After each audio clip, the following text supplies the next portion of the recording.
My name is Amy Howard. It's absolutely impossible to open up Pinterest, a magazine, and not see incredible looking antique mirror. Today in this video, I'm going to show you how easy it is to just take regular mirror and make it look like it was 200 years old. Now, it is really important to get real mirror. Some people will go to flea markets or a place and they're actually trying to strip the back off of a mirror and process it like I'm going to be showing you today, but it's not real mirror. So we want to make sure that we start with real mirror. And one way to be able to know that is on the back of the mirror that the reflective is going to be on the front, and on the back it's a baked on gray finish. This is really important that we've got to get this off to be able to control the surface that we're going to be working on. Years ago, when we started experimenting and we wanted to be able to recreate antique mirror, we would literally have to go in the parking lot behind our studio and we would try to take muriatic acid and we would try to go through it with some nails and try to recreate that. But unfortunately, it didn't give us the beautiful composition that I'm going to be able to show you how to do today. So one of the first things you need to do is we're going to take our antique mirror stripper. It's going to be really important that you protect your hands. Now, for easeability today, I'm actually going to be using some surgical gloves, but I would prefer that you use stripping gloves. Those are going to go up a little bit further on your arm and they're going to give you a lot more protection. The other thing is, because we are working with a stripper, we want to make sure that we're in a very well ventilated area. So I'm going to take my antique mirror stripper and I'm going to shake it really well. And then I'm going to pour it directly on the back of my mirror. Also, I would suggest, I'm not doing it because of easeability today and teaching you, but it is good to wear eye protection. If you wear glasses, that's great. If not, it would be good to be able to put on some goggles. So I'm going to pour it directly on top of the back of my mirror. I'm going to put my cap back on. Using a foam brush or a foam roller. If you're working on large pieces, you can use a roller. And in production, when we're actually making antique mirror, that's what we do. So you notice I'm making sure that I get 100% coverage. And I'm also wanting to make sure that some areas are not thinner and some are really heavy. Unfortunately, just through experience, I've noticed that if I think that more will do it better than less, that is not the case. If I get it puddled up too heavy, it actually will not bubble up nicely, where if I get it all done the same. Now, can you see the process already starting to happen? So what happens is it's starting to lift this baked on back of enamel away from the mirror itself. So you see how quickly this is happening. Now, I will tell you, in a warmer environment, it's going to happen faster than if it's colder. All right, so loving it, loving it. See how quickly that happens? So I'm going to take some craft paper and I'm going to place it after it's all started to release, and you'll see that it's crinkly looking. I'm going to lay my craft paper all at one time over it, and holding it in place, I'm going to burnish it to where the entire surface is going to lift with my paper. And you want to lift it away from yourself like this, so that way it lifts off in one complete piece and you're protected. So I'm going to roll this up very carefully because it does have the stripper on it. I don't want to get that on my arms or my wrist. Now, I'm going to do a second stripping of the mirror because you'll notice in here there's a coppery color where it's almost a reddish color, and you'll also see the detailing where it looks crinkly to where the stripper actually was crinkled. So we want to get rid of that because that's not desirable in our final product of our antique mirror. So I'm going to take my sponge brush and with just a little bit of pressure, I'm going to get any residue of leftover mirror. And now you'll start to see this beautiful clear color of my mirror because that copper is going away. See how I'm turning my sponge brush? I'm making sure that I'm getting the edges really well.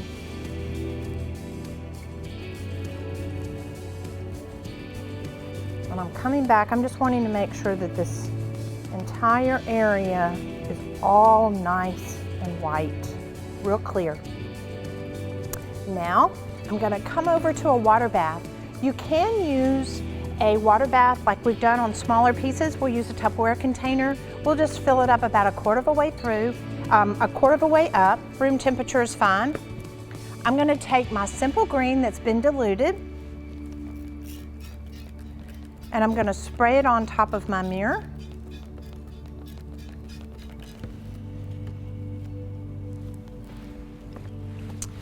And I'm gonna bathe it. So you'll see a lot of those little particles that were sticking will start to come off. And in the studio, we'll literally set up 3 different little Tupperware baths like this, so that way you're rinsing it once, twice, and 3 times, and that way the baths will get a little cleaner at each step of the way.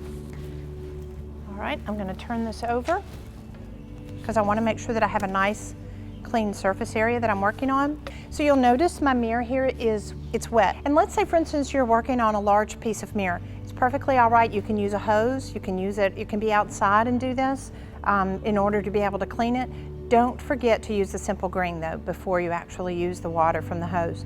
The other thing that you need to remember is now we've taken this back off, and it's very, very susceptible to scratching, any type of movement on the back of it. I want to keep my fingers away. I want to respect the fact that I'm getting ready to antique it and I don't want to scratch it. So I'm going to take my antique mirror solution, which is part 2 of this process. I'm going to shake it very well, put it in my plastic container.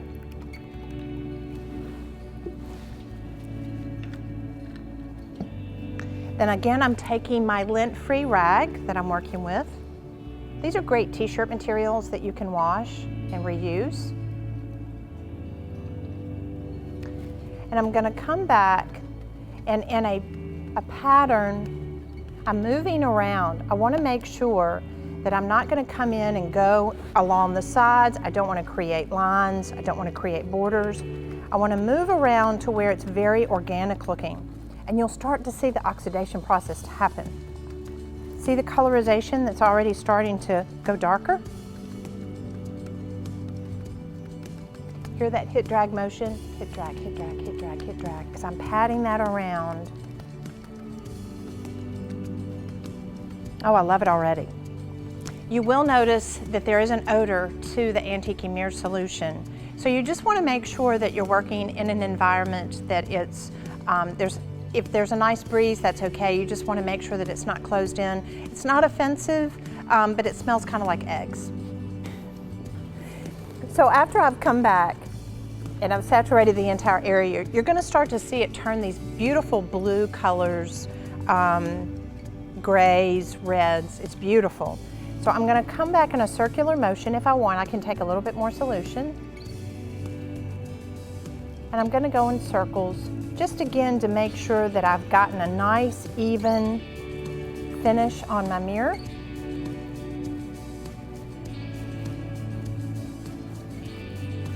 Remember that we're working in reverse. So we're working on the back of the mirror. We've stripped the back off.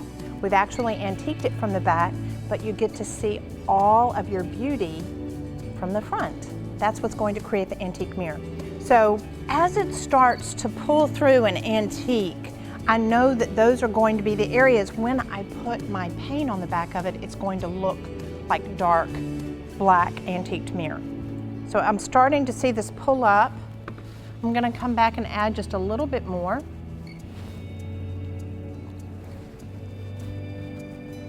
Now, if I want to be able to keep it as antique mirror, I'm going to stop at this point, but I want to be able to make it look a little older. I want to make it look like a mercury mirror. So I'm going to come over here and I'm going to rinse it.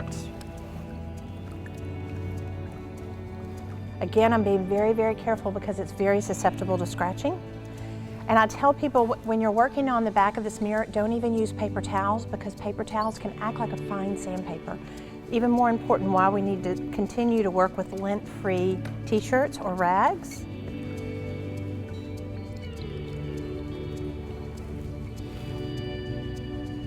Then I want to come back and I'm going to just dab it very carefully, making sure that my jewelry or nothing is going to hit it or scratch it. And there again, see how I'm jumping around. It's always about being organic shapes. I don't want to be going in lines and creating patterns like this.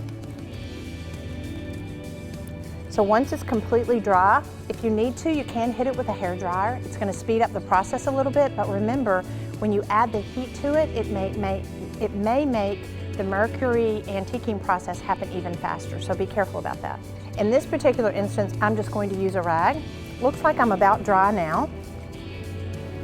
So all I've done is I've taken my antique mirror solution, which was our second process, I poured it into a little spray bottle, and it's like a mister. So I'm going to just spray it here and there, and what happens, there's a reticulation process that will start to take place to make it look aged. You want to make sure that you don't hold the bottle over too much where it actually leaks on it and makes large circles. I'm just going to let this set, and it's going to start aging it, and it's going to have these beautiful little reticulated circles on the front of the mirror. So as it's starting to age, I'm going to be looking at it to see what it looks like. So see right here, see how it's starting to age? Ooh, I love this. All right, you know what? I'm going to mist it one more time, and then I'm going to rinse it. So you're going to mist, dry, until you get it to the point that you like it, and then you're going to clean it. Beautiful. All right, so I'm going to come back over here into my bath. Very carefully, I'm just going to clean the back of it. Again, there's no cleaning solutions or anything in this. This is just tap water.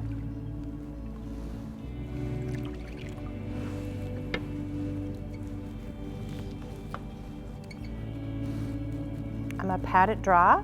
A lot of people love how the back looks, but you can't leave it this way because it's not protected. Remember, it's going to scratch. But let's say, for instance, you did want to be able to keep it like this. You could seal it with a lacquer, and I would probably suggest putting a clear piece of glass on top of it just to protect it. So after the back of my mirror is completely dry, I'm going to take my one step.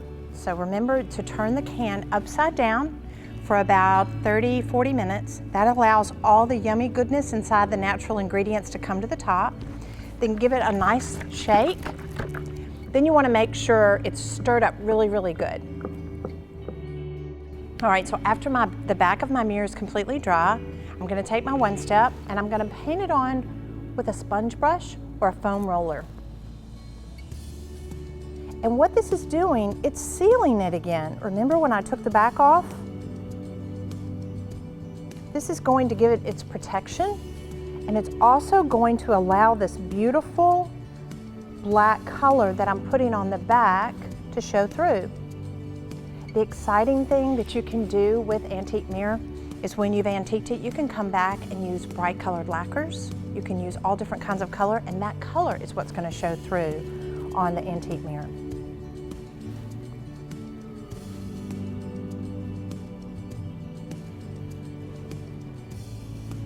So I'm going to make sure I have 100% coverage. I'm going to allow it to dry about 20-30 minutes. Then I'm going to have a beautiful mirror that looks like this. So it has a multitude of uses. I can use it as backsplashes in a kitchen. I can use it on walls. I can use it on furniture. It's just amazing. Here's a great example of beautiful antiqued mercury mirror. You see how easy it is. Now go enjoy the bragging rights.